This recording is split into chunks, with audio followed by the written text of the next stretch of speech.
When a small town in rural Alaska is rocked by a loud bang coming from the woods, Kevin decides to set out on a mission to find out what's causing it. Eventually, he discovers a mysterious giant rocket that recently fell from the sky. This is bizarre enough, but then Kevin also discovers that there is something in the rocket. And this discovery would be much, much more important than the rocket itself. On top of the giant rocket, Kevin had discovered a small hatch, and he thought he would fit through it. He hesitated to go inside because he thought it could be dangerous, but his curiosity quickly overpowered him, and he entered the spaceship. It was very dark in the spaceship, and Kevin had to use the flashlight on his phone to find his way.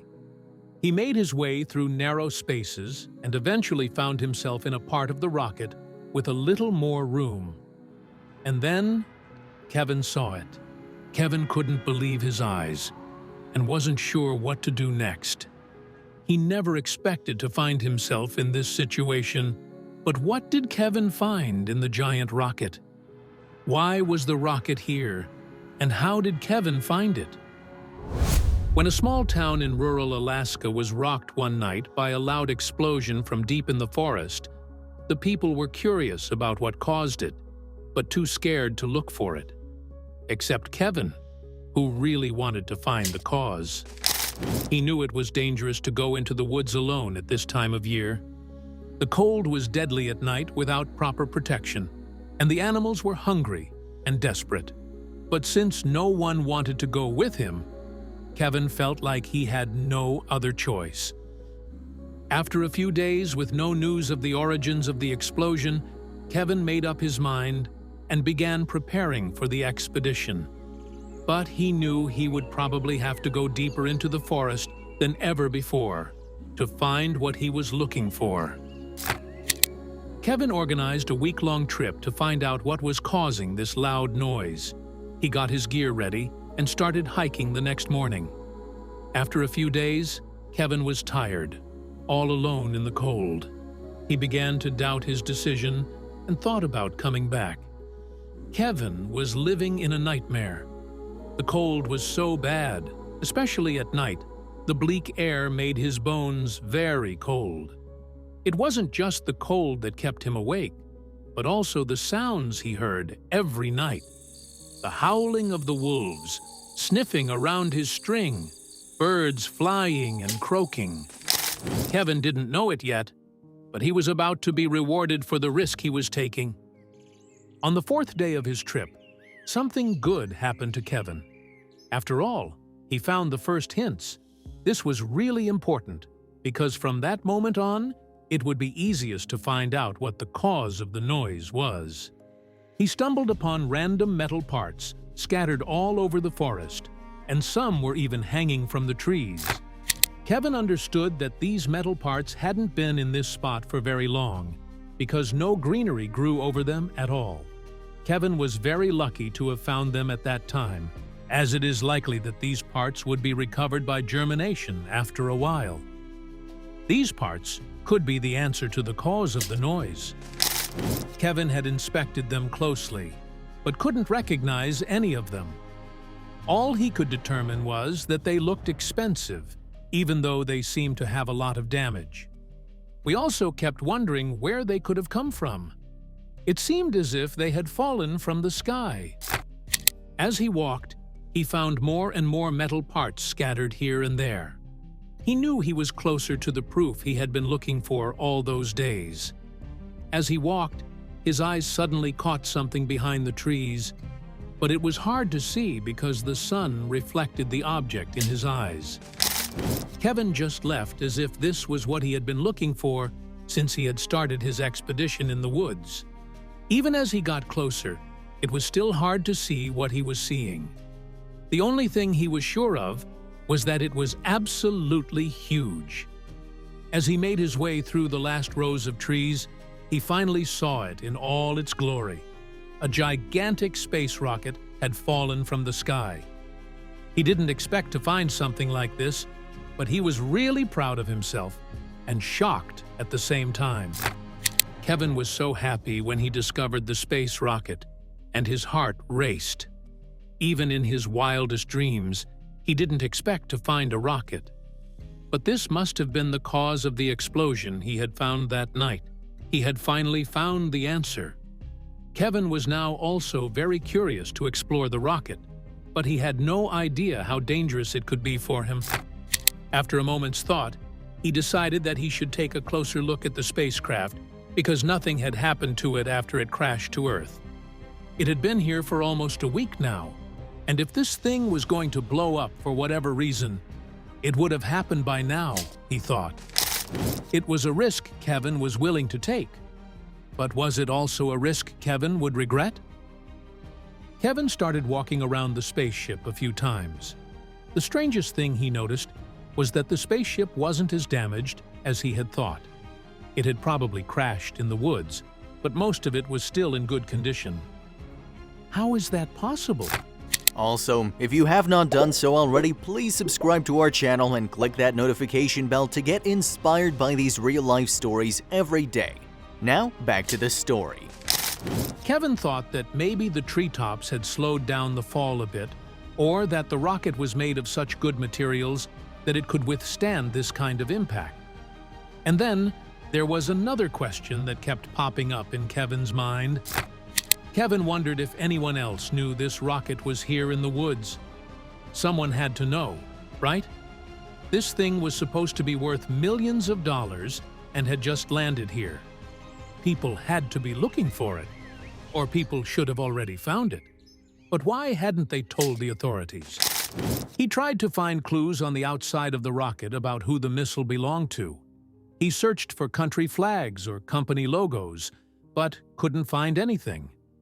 After thinking about why this might be the case, and he thinks he's found the reason, parts of the rocket seem to have burn marks on them. This rocket must have really been in space, and the heat from re-entering Earth's atmosphere may have burned away everything on the outside of the rocket. But that still doesn't explain everything. Kevin was still wondering why this rocket was here. That couldn't have been the intention, could it? It seemed so dangerous to let this crash on land. Could something have gone wrong? And that's when a really unsettling feeling started creeping up on Kevin. Was it possible that there was still someone in there? That they had been sent on a mission to space, but there was a glitch or something like that? And they had crashed? Kevin had to figure this out, and there was only one way to get answers. He knew that he would only get these answers if he managed to get into the spaceship. This was much easier said than done, as it was clear that no one was allowed to do this. But after a few detours, Kevin managed to get into the rocket. The missile was still tightly sealed even after the impact on the ground. But after some close inspection of the machine, Kevin thought he might have found the weak point he could exploit. But it wasn't in a place he expected.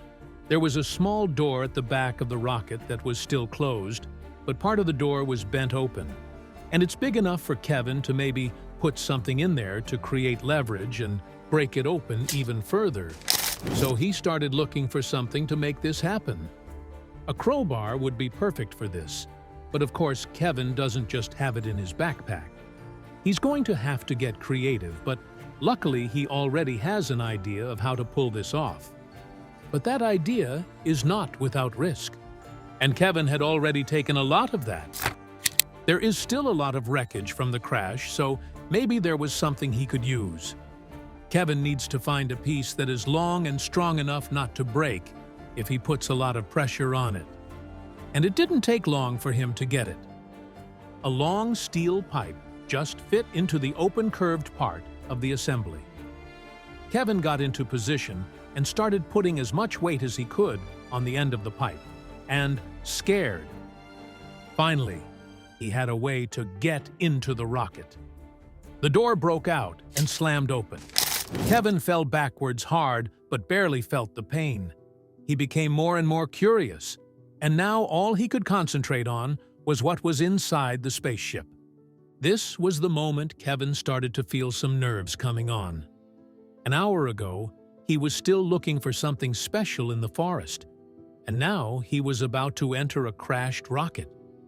Was he being stupid by doing this? Probably, but he had come too far to stop now.